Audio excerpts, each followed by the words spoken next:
You're listening to Parents You've Got This, the expert guide to parenthood, the complete guide to fertility, pregnancy, birth, baby and parenthood.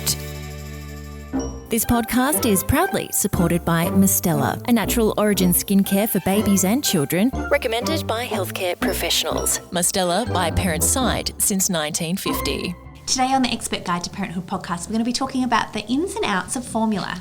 We are joined today by our paediatrician expert, Dr. Lexi Frydenberg. Dr. Lexi works in both public and private practice and works with little ones from when they're newborn all the way through to the age of 18. We're super lucky to have her back with us today. She does lots of media. I'm sure she's very familiar to you all. She really is the best in the business. Thank you very much, Lexi, for being with us. Thanks for having me again. Now let's talk about formula, and perhaps let's start with some of the instances when it's necessary for a little one to have formula. So formula feeding may be the choice or preference for some parents, but it might also be needed or recommended by health professionals either as an addition to breastfeeding or as an alternative to breastfeeding for some babies.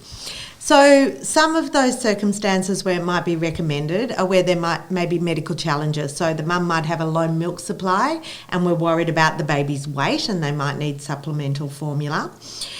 The baby or mother might have a health condition that might make breastfeeding difficult or impossible. And as mentioned, some babies need what we call top-up or supplemental feeds. And that's really important because growth is one of the most important things for our babies.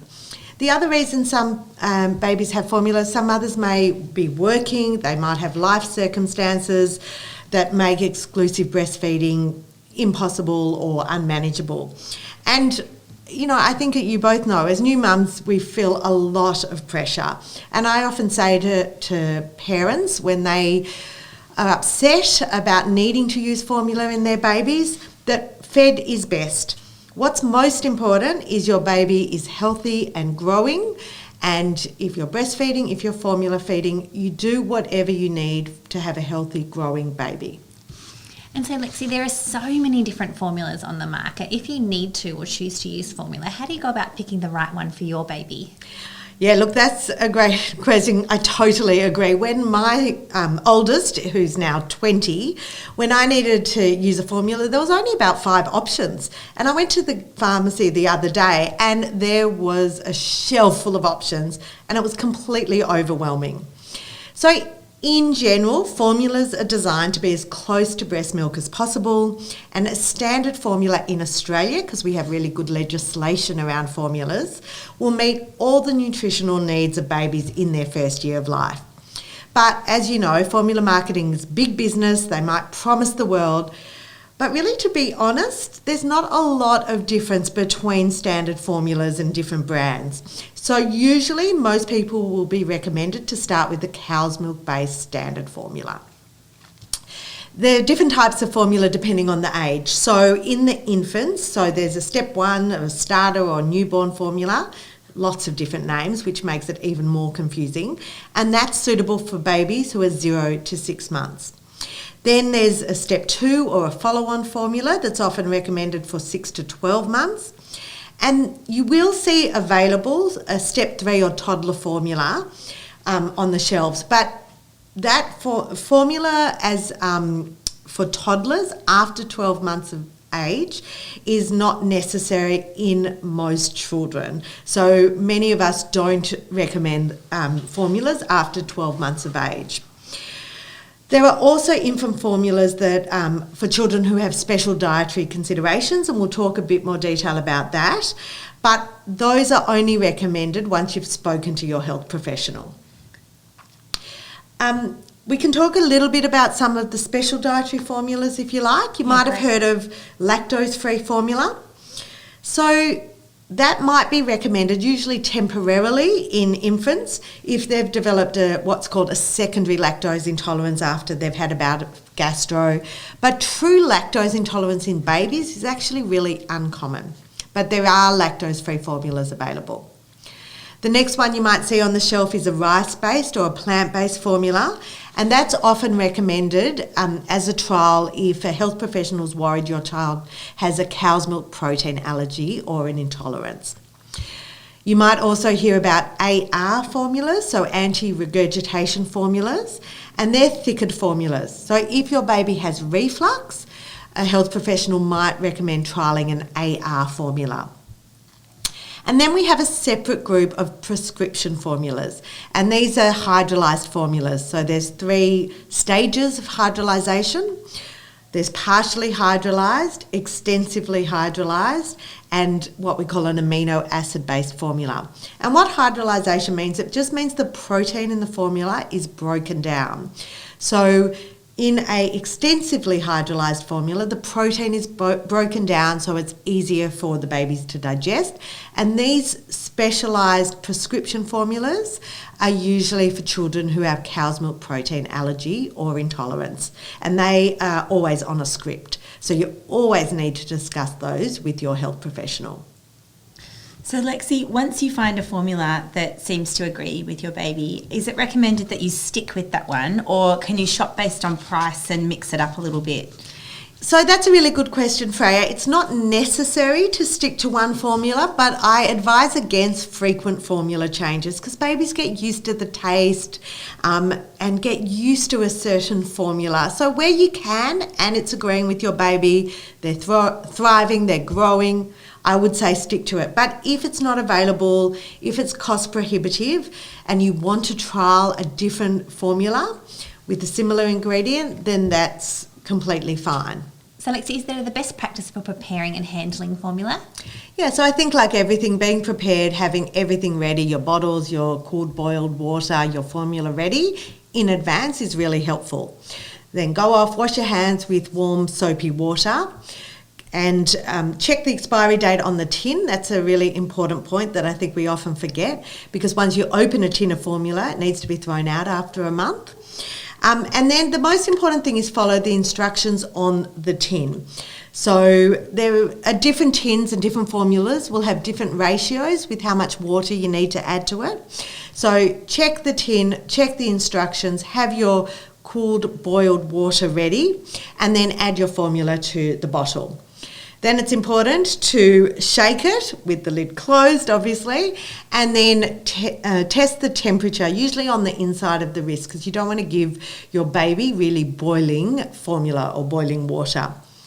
It's also important to remember that if your baby doesn't finish the whole bottle, usually within an hour, we say throw that bottle away, because the bacteria from their mouth when they're feeding can go into that formula. So when we're storing formula, it's always recommended that if you can prepare it just before you give the baby the feed, then that's best, but that's not always possible. So if you do need to prepare the infant formula in advance, that's okay. You can put it in the fridge, but do so within 1 hour and use it within 24 hours. And if you're going somewhere and you're transporting that formula, best to keep the cool boiled water separate from the powder and then just mix it and shake it when you're ready to give that feed. So Lexi, what about sterilising bottles for formula? So sterilising bottles is really important, and we usually recommend it for children under 12 months of age, but particularly under 6 months of age. And the reason for that is that the baby's immune system isn't strong enough to fight off all the infections. So that's why sterilising the equipment they're going to be feeding from is recommended to try and decrease the chance of them getting sick. As your baby gets older, their immune system gets stronger, and after 12 months you can swap to washing the bottles in warm soapy water rather than sterilising. So Lexi, what are the different feeding schedules for a formula-fed baby? So it really depends on the age and of the child. So the younger they are, the smaller their stomachs and the smaller amount of food that they can take at once without it all coming back up. I'm sure you've had your babies, if they're overfed, it just comes out. So newborns usually need to be fed every 2 to 4 hours, around 6 to 8 times a day. But as your baby grows, the number of feeds usually decreases in a day, and the amount of volume they can take usually increases.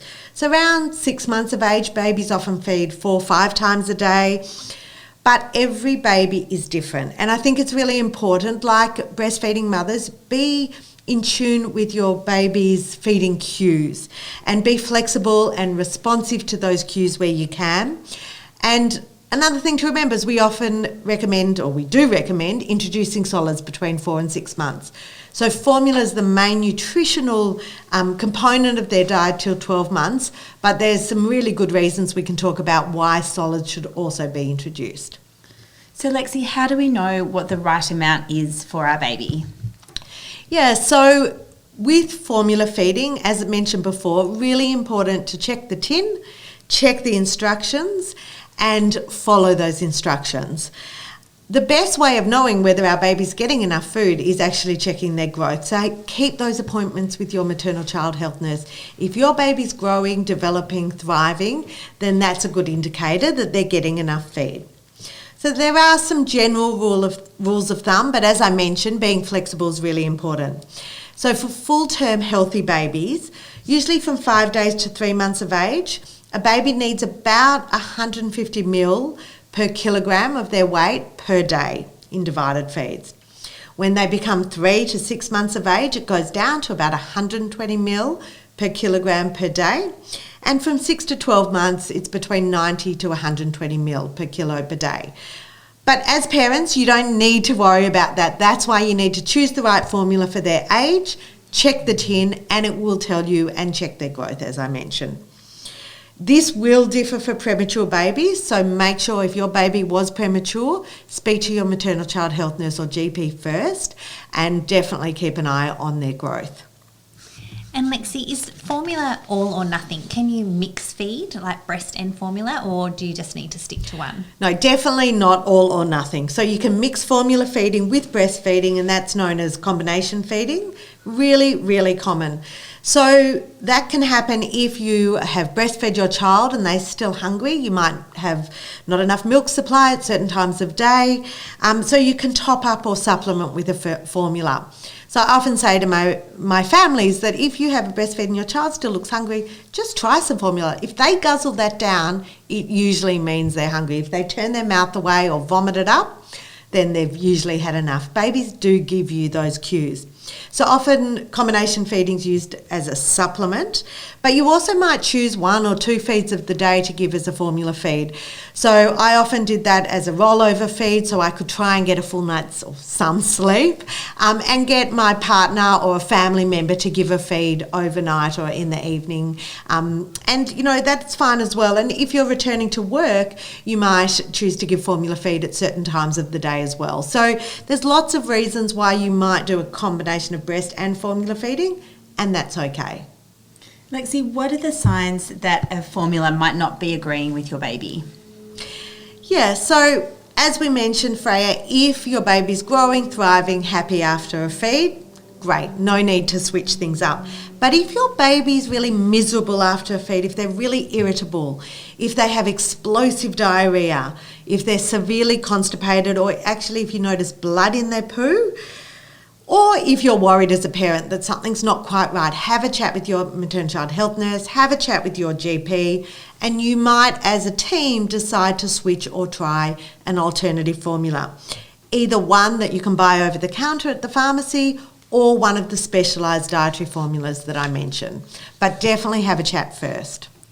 So how long do you need to give your baby formula? You mentioned before about the different stages. What if they get to 1 and they love their formula? Are you allowed to keep going, or do you need to sort of pare it back?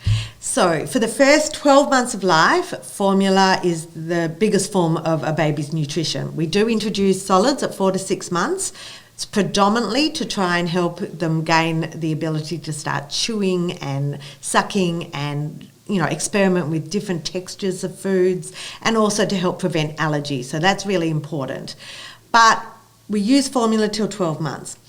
It's recommended that after 12 months, if your baby has done well on a standard cow's milk based formula, they can swap to cow's milk that you buy at the supermarket. They don't need a specialised formula. I don't tell people off. People have choice, and if you choose to use a formula after 12 months, that's fine. But what I tell parents is that it may be an additional expense and it's not necessary. The exception to that is for some of the specialised dietary formulas, or where we have children who have, say, a cow's milk protein allergy or intolerance. We may decide to trial some cow's milk cow's milk after 12 months of age, but a child may still have that intolerance or allergy and not have grown out of it yet. So always do that with the guidance of a health professional. Fantastic, Lexi. Thank you so much for telling us all about formula today. It's been really, really helpful for many, many parents. So thank you for your time. My pleasure. A huge thanks to Mistela for sponsoring this episode. Did you know that Mistela is not only for babies? Mistela also has a range of maternity products like the 100% certified organic Stretch Marks oil, Stretch Marks cream, and the certified organic lanolin-free nipple balm made up of 100% natural ingredients and dermatologist tested. Mistela is our family's favourite. You've been listening to the Expert Guide to Parenthood podcast. Never forget, parents, you've got this. Join a Parents You've Got This masterclass today to be prepared, excited and educated for pregnancy, birth, baby and parenthood. Visit www.parentsyou'vegotthis.com.au and sign up for a masterclass today. The information provided in this podcast is general in nature and is intended to support, not replace, a discussion with your doctor or healthcare professional. Parents You've Got This take no responsibility for any medical decisions made by individuals based on the information provided in this podcast.